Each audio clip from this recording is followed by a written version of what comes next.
দেখতে দিব না যদি এখানে রহম করে ফেলা দেয় লাগে তাই এইবার বাংলা লাগি ছুড়া ফেলা এক পাও যাইতে দিব না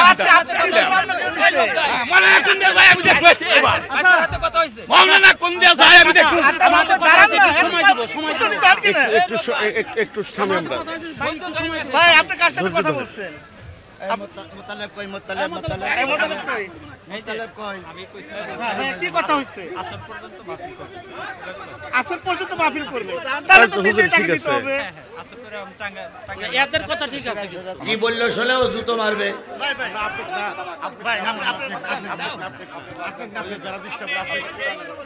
এই প্রসঙ্গ বাদ দেন এইগুলো বাদ দেন মানে আপনারা এই নিয়ে আমাকে অপমান করতেছেন এগুলো বাদ দেবো কি করে বাদ দেবো আমি বলেন বাড়ি এনে ডেকে অপমান করেছো প্রতিটা অপমানের দায়িত্ব আল্লাহর কাছে ছেড়ে দিয়ে গেলাম প্রতিটার বিচার আবার আল্লাহ করবে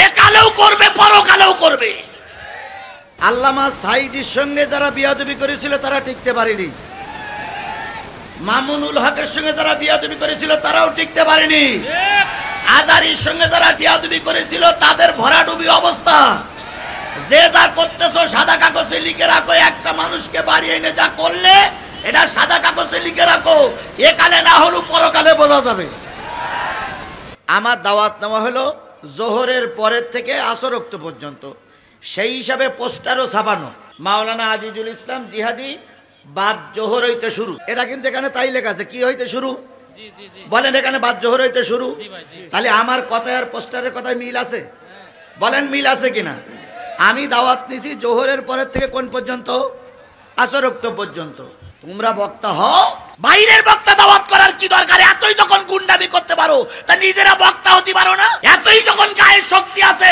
বাইরের বক্তাই অপমান করো নিজেরা বক্তা হতে পারো না আমরা কি গোটা দেশে মাইকিং করে বেড়াচ্ছি যে আমাদের দাওয়াত করো তোমাদের মতো লোকের দাওয়াত আমাদের দরকার নাই একটা দুইটা থানার লোক দাওয়াত না করলে বক্তাদের অভাব হবে না কথা বলে ঠিক তবে ঠিক বাড়ি এনে ডেকে অপমান করেছো প্রতিটা অপমানের দায়িত্ব আল্লাহর কাছে ছেড়ে দিয়ে গেলাম প্রতিটার বিচার আবার আল্লাহ করবে একালেও করবে পরকালেও করবে আমরা এত টাকা পয়সা খরচ করে তাকে টাকা ছাড়া মানো নাই সেটা হ্যাঁ কিসের আলেম তারা আপনি এভাবে কথা বলেন কেন এক পাও দাম দিতে পারে আপনি এভাবে কথা বলেন কেন ওইভাবেই বলতে হবে দেখুন টাকা ছাড়া মানো নাই সেটা এভাবে হয় না হ্যাঁ সকালবেলাও টাকা পাঠান লাগছে দাঁতকে দিছে আপনি দিছেন না এক পাও দেখতে দিব না যদি এখানে রহম করে ফেলা দেয় লাগে তাই এইবার বাংলা লাগি ছুড়া ফেলা এক পাও দেখতে দিব না মানে কোন দিয়ে যায় আমি দেখব এবার কথা হইছে বাংলা না কোন দিয়ে যায় আমি দেখব আমাদের দাঁড়ান না সময় দিব একটু সামনে আমরা ভাই আপনি কার সাথে কথা বলছেন মোতালেব কই মোতালেব কই হ্যাঁ কি কথা হইছে আসর পর্যন্ত মাহফিল করবে তাহলে তো দিতে টাকা দিতে হবে এদের কথা ঠিক আছে তাহলে আমরা একটা রিকোয়েস্ট করি আমাদেরকে জানায় আমাদের কিন্তু জানায় ভাই বসে না হুজুর একটা আমরা সম্প্রচার করছি আসর কইরে এই ক্যামেরা অফ করো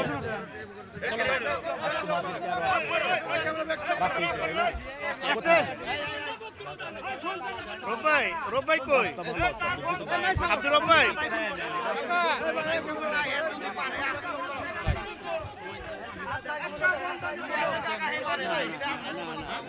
আজকের প্রধান মেহমানের কাছে আমি করজোড়ে অনুরোধ করব আমাদেরকে ওইদিকে একটু সময় দেন মোতালেব সম্মানিত ভাইরা বসো তো মোতালেব ভাই এখানকার কিছু না মোতালেব ভাই আমাদেরকে বলেও নাই বসে সম্মানিত ভাইরা আমরা আপনাদের সর্বোচ্চ ক্যামেরাগুলো অফ করবে ভাই এই অফ করেন সবাইকে বসে পড়ার জন্য অনুরোধ করছি এগুলো উঠবে না ভাইয়া এগুলো উঠলেও তোমরা ডিলিট করে দিবা জি এই বসো ভাই সবাই বসে আব্দুর রব্বাই কই টাকা আছে সবাই ভিতরে আসেন উপরে আসেন পরিবেশ করতে দেন সম্মানিত ভাইরা আমি এইভাবে সময় দিতে পারবো না ভাই কারণ আমি বলি শুনেন যখন দাওয়াত নিয়েছিলাম তখন সেই লোকদের সঙ্গে আমার কথা হয়েছিল এখানে পোস্টার করা জোহরের নামাজের পরের থেকে শুরু। দেখেন পোস্টারে, তাহলে আমি অন্যায়টা করলাম কোথায়? না না অন্যায় কেউ আমি করেনি ভাই। আমি 1 বছর আগে দাওয়াত নেওয়া, ঢাকার দাওয়াত। ভাইজান আপনার ভুল এই না। চুপ করেন। 1 বছর আগে ঢাকার দাওয়াত নেওয়া, এই দাওয়াতটা আমি নেবার মোটে পক্ষপাতী নই। আমি হাজারো বার যা করার আগে করবো। বাবা না, আমি হাজারো বার বলেছি এই দাওয়াত আমি ভাই নেব না। সাইরা দাও ভাই তোমার এক পাও দেবার দিব না কিন্তু, এক পাও দেবার দিব না। ভাই আমি আপনার ছোট ভাই ভাই আমি ছোট ভাই আমি আমরা ভুল করব ভাই গরিবের কষ্ট নষ্ট করার কিছু না তো। আমি ছোট ভাই গরিবের বুঝছেন আপনার আপনি করে হাতে বসেন আমার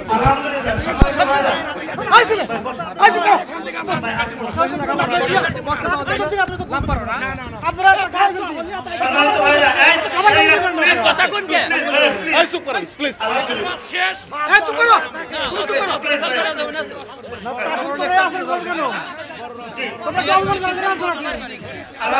তাকে বেয়াদবি করার জন্য আনছো নাকি? কও তাকে বেয়াদবি করার জন্য আনছো? খাবারের মধ্যে খাবার রাজনীতি তাও তো করে নাই। তা কেন আনছো তোমরা? কেন আনছো তোমরা? ভাই আপনি রোদে থাকা দরকার। আলিম ভাই আপনি এখানে আসেন। যত যাও আমি দেখতেছি আপনি শুরু আলিম ভাই শুরু করবেন। আলিম ভাই কি এই চুপ কর আলহামদুলিল্লাহ সম্মানিত ভাইরা, আমরা মাহফিলের সব কর্মসূচি বাদ দিলাম। ভাই শুরু কর সব কর্মসূচি বাদ দিলাম। প্রধান মুফাসসির তাফসীর পেশ করবেন।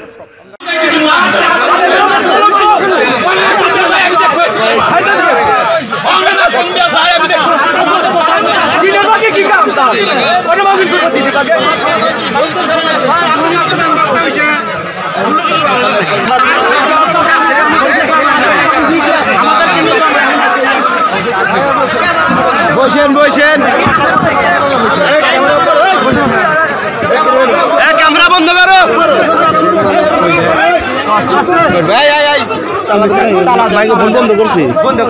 মাহফিল হচ্ছে এখান থেকে 1 বছর আগে দাওয়াত নেওয়া ঢাকার বিভাগের ভিতরে। যখন এই ছেলেরা মোত্তালেব এটা টুবির ব্যবসা করে সিরাজগঞ্জ শহরে। এই ছেলেরা আমার কথাকে শোনো, এই আমার কথাকে শোনো, সবাইকে শুনতে হবে।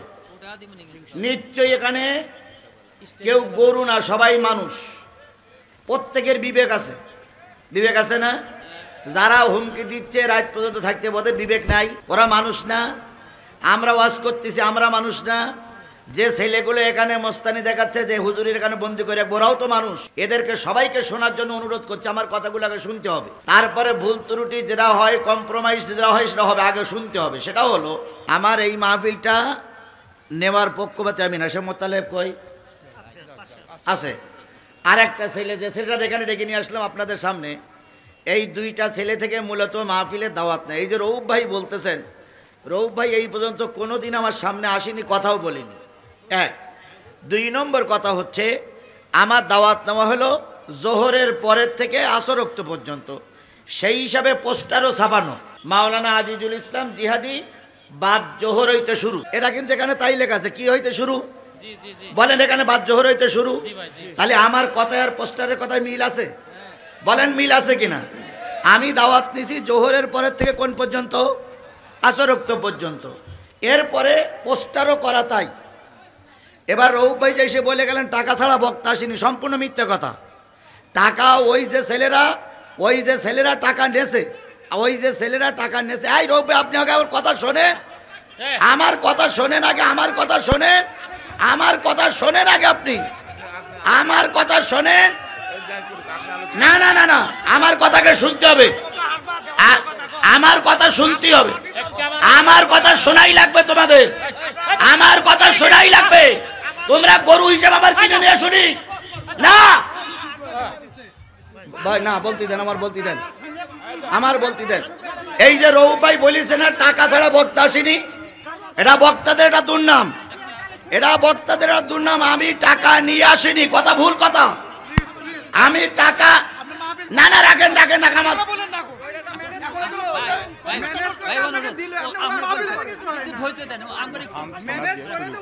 আমি তোমাকে মুরব্বী হিসেবে অনুরোধ করি, ওগুলা নাই বলবো, ওরা শান্ত হোক, কারো নাম ধরে বলার এগুলো এগুলো কি না।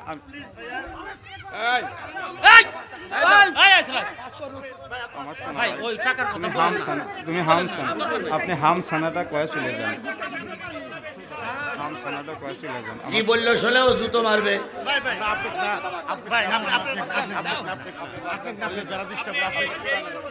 এই প্রসঙ্গ বাদ দেন। এইগুলো বাদ দেন মানে আপনারা এই নিয়ে আমাকে অপমান করতেছেন, এগুলো বাদ দেবো কি করে বাদ দেবো আমি বলেন? তা পরিবেশটা বুঝতেছে আপনারা। আমি তো আমি টাকা নিয়ে আসিনি, এটা নয়। ওটা বলার দরকার নাই ভাই। এতবার আপনাকে বলে দিলাম শুরু করুন, ওই প্রসঙ্গ যায় না। 10 মিনিট কোরআন তারপরে আমরা যত যা হয় দেখতেছি। বলেন যদি ভাই আপনি একটু ধৈর্য ধরুন প্লিজ ভাই, হাসতে পরিবেশটা করে নেন।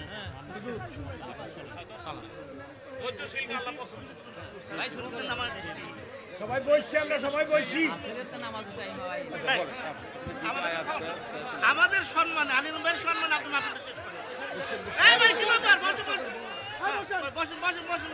ভাই একটু বসেন, আপনারা বয়ান হবে। সবাই শোনেন, সবাই চলে গেলে তো সমাধান হবে না। আপনারা আমাকে ভালোবাসেন না? আপনারা আমাকে ভালোবাসেন না? যদি ভালো না, শোনেন, সবাইকে নিয়ে তো সমাধান হবে। তা সে আপনারা বসেন।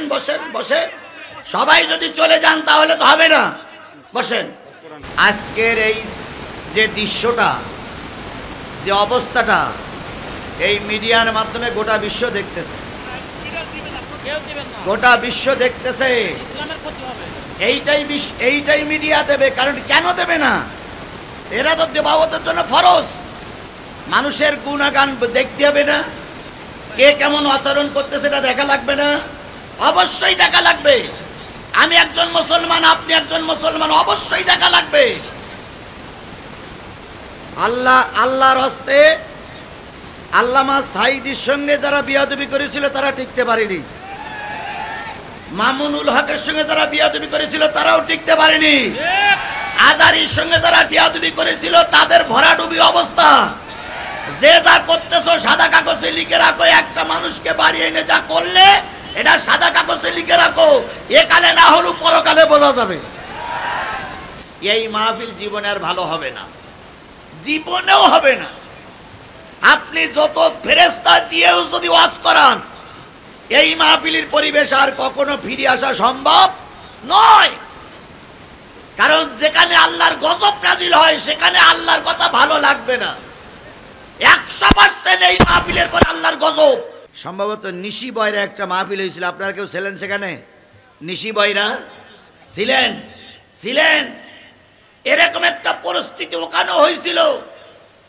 কিন্তু যে ব্যক্তি সবচেয়ে বেশি ভূমিকা পালন করে জিহাদির সঙ্গে, কোরআনের সঙ্গে বেমানান ব্যবস্থা করেছিল, আল্লাহ কিন্তু রোড অ্যাক্সিডেন্ট সেটা তুলে নেছে।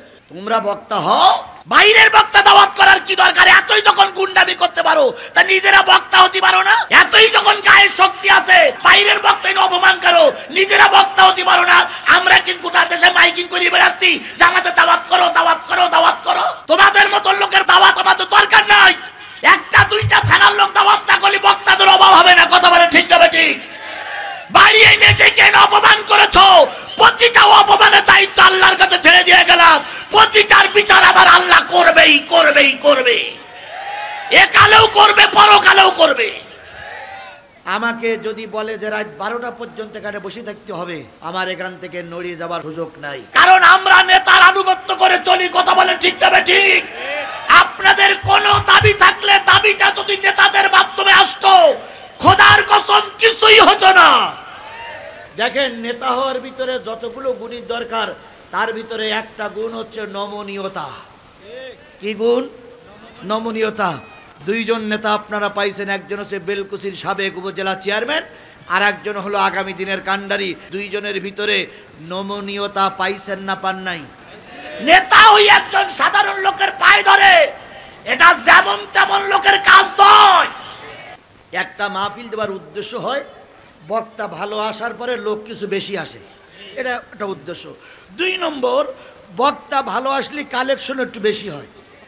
3 নম্বর, বক্তা ভালো আসলে এলাকার সুনাম হয়। 4 নম্বর, বক্তা যখন এসে ওয়াজ করে যায় তখন সবাই বলে না ওই ছেলেরা ভালো কাজ করেছে। আচ্ছা বলুন তো, এই যে 4-5টা হক, এ হকটা কি সব আদায় হয়েছে আজকে আমাদের? কোনটা বাকি আছে বলেন, বলেন কোনটা বাকি আছে? আমরা এখানে এসে যে ওয়াজ করেছি এই ওয়াজটুক যদি আমল করা হয় আর এতে আর 1 সেকেন্ড ওয়াজের দরকার আছে নাই। আচ্ছা বলুন, কালেকশন দিনের বেলায় যা হইছে এসি কালেকশনের দরকার আছে? আচ্ছা বলুন তো, লোক সংখ্যা যা হইছে রাতের মাহফিলে যা লোক হয় তার চেয়ে বেশি লোক, তাহলে কোনটা অভাব থাকলো? কোনটা অভাব থাকলো বলে? কোনটা অভাব নেই। তাহলে কেন আপনারা ভুল বোঝেন? একটা মানুষের রাত পর্যন্ত ওয়াজ করতে হবে, তাহলে ও মারা যাক।